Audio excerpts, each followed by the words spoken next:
Good evening, everybody. I'm Chief Meteorologist Gerard Jabali for Fox 45, your weather authority. No doubt you've heard, and snow is the word. What we are going to be tracking is a winter storm that's going to impact as we move into Tuesday. Winter storm warnings are in effect to the south and to the north. Those are winter weather advisories. Some people have asked, what is the difference? Well, the bigger impacts are going to be felt in winter storm warnings, where there's definitely going to be enough to impact travel to the areas. When it's winter weather advisory criteria, it's kind of on the edge. There's enough of a winter weather impact that should be letting everyone know what's going on, but it may not be as much to really impede a lot of travel and cause a lot of problems. But either way, we're expecting some snow across the region, and that again, the winter storm winter storm warnings and winter weather advisories in effect from around midday Tuesday into Wednesday. We're going to talk snow totals and everything, so stick around, you'll see it all. Going into Tuesday, the storm system's arriving, likely not arriving till the second half of the day, so your morning's looking pretty dry, but the snow is going to arrive and spread in from the south and southwest. And as we get through Tuesday night into Wednesday morning, it is going to be around. So we're weather alert Tuesday night through Wednesday morning for all this that's happening. The snow is going to begin Tuesday afternoon, as we said, lasting through Wednesday morning, where we'll have it all on the ground by that point. We are expecting it to accumulate pretty much everywhere, but the highest totals are going to be seen down south and mainly south of Baltimore. We're going to get to the numbers in just a bit. Hazardous travel, you can expect that late Tuesday. We're talking at least from around maybe 5, 6 o'clock in the evening through Wednesday morning. And so the weather alert will continue until that is over with tomorrow. Here's an hour-by-hour look of when it begins. Likely going to stay dry in Baltimore at least through noon. And then as we get closer to the afternoon, we'll start to see some light snow, possibly beginning as a little bit of light rain, because our temperatures will be just a degree or two above freezing, but we'll get colder, and this will turn into snow, and it'll become heavy at times. So let's take you through Future Scan. This is kind of the future look at everything we expect here. In the morning, we're dry. Notice nothing happening yet, but here comes the storm, the precipitation spreading northward. Our temperatures maybe a few degrees above freezing. So this could begin as a snow/rain mixture, but I would expect it to change over to all snow as we get to the evening hours. Look at our temperatures dropping below freezing everywhere.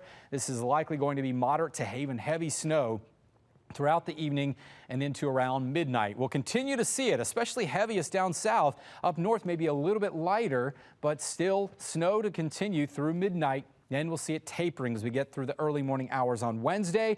The East Bay counties or Eastern Shore counties, we're still looking at that lingering. Chestertown, Stevensville, and all the way over to Denton. That will be the last place to see the snow end. And so again, those winter weather advisories and winter storm warnings may linger just a bit later for them. But going on into Wednesday, this is weird. We get really dry in the morning at daybreak. You'll have actually some time to maybe clean up the snow. It would be a good thing to do. Maybe get out and play in it a little bit too if you can. But the unfortunate thing is going into Wednesday, we're not done. We've got another system rolling in. This one's not going to be a snowmaker as much. It's just going to be too warm. A lot of warm air is going to linger in. We could see it mix in with a little bit of wet snowflakes to the north and west of the I-95 corridor, where temperatures could be a couple degrees cooler, but even if it's snow, it's going to be so wet, it's not going to really accumulate. We're talking about this really being a mostly rainy, wet event coming through. And then that's going to linger through Wednesday night. And as we get into Thursday morning, it'll still be around. All right, snow totals time. I get a lot of people asking about this, and some people are very skeptical. Some people can be quite interesting with how they would describe our snow totals forecast, but we're pretty much on point with what we've been talking about. We've had 3 of the last winter events we've gotten on the nose, so we're hoping to be right again and up our winning streak. 2 to 4 inches is what we're expecting near the north, close to the Pennsylvania border. 3 to 6 in and around Baltimore, but that's along the I-70 corridor, kind of right through the middle. As you go further south, especially into Anne Arundel County southward near the Bay Bridge, going down there, 5 to 8 inches of snow will be possible here in these locations where the storm will have its largest impacts. It'll be heaviest down there and last the longest.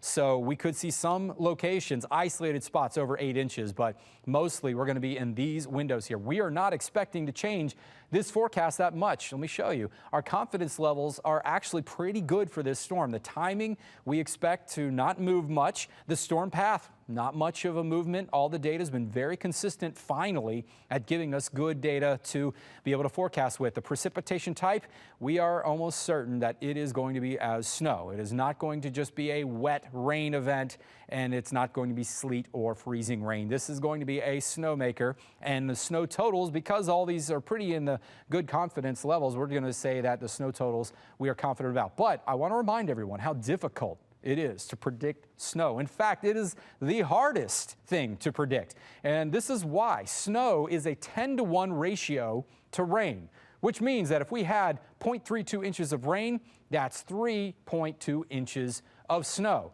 So not many people would notice a big difference in rain amounts, okay? If we had, say, half an inch of rain in Baltimore, a third of an inch in Glen Burnie, 0.8 inches in Owings Mills, not many people would notice, and many may not even care. But look how much of a difference in snow that means.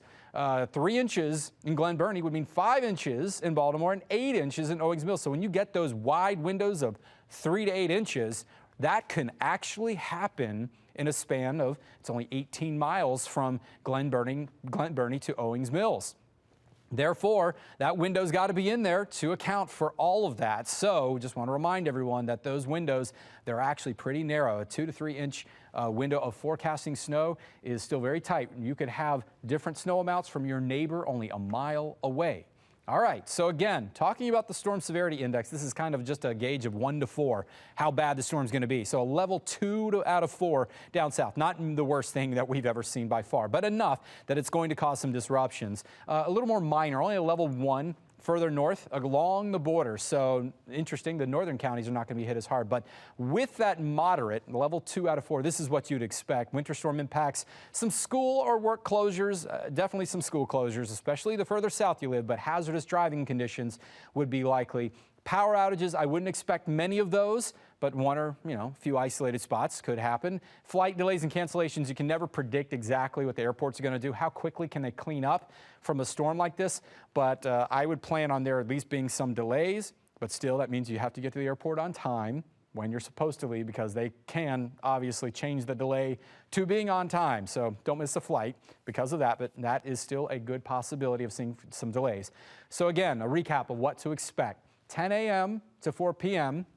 The snow is moving in from the south, so the further south you live in our area, the sooner that snow may arrive. And then by 4 o'clock, 5 o'clock, it'll arrive almost everywhere. But by 5 o'clock onward, we're going to see it most likely spreading as moderate to heavy snow, and this is going to be lasting pretty much all night, covering most roads. So Tuesday evening to Wednesday morning, travel will become very difficult, if not hazardous. So try to not be on the roads during those times. Wednesday, I told you, it's such a weird day. The snow's going to end in the morning. We're going to have a perfectly dry middle of the day, and then the second system arrives and a rain and snow mix will start throughout the evening. Temperatures will be mostly above freezing. So again, we're not talking about more accumulations there. So that's the good news. Okay, 7-day forecast. Again, we're still weather alert for Tuesday, the second half. As you can see, 100% chance of snow. We are guaranteeing it. Wednesday morning, it ends, and then we get a little bit of a break. But by Wednesday night, we're talking about more rain and possibly mixing with snow, but not accumulating. So this weather alert is just on Wednesday, for what we wake up to on Wednesday morning. Look at our temperatures, 38 degrees. A lot of melting may go on that day. If not, definitely Thursday, 50 degrees. A few showers may linger from that system overnight. But hey, happy Valentine's Day. We don't have to deal with a lot of rain, just chilly air, so at least you can dress up nice for this and enjoy a night out if you like. But we got another system, a very active period we've got, as more rain coming in late Saturday, lingering into Sunday. That looks like it's going to be a heavy rain event, but all rain. I don't think our temperatures are going to be quite cold enough. The system is going to exit before we ever get to this very cold air, but cold air is coming in behind it. So I think Monday is going to be quite a chilly day. We'll be back on air later on tonight, starting at 10 o'clock. We'll have the latest updates on what we're expecting, the newest information, so make sure you're tuning in, and we will see you all then. Have a great night.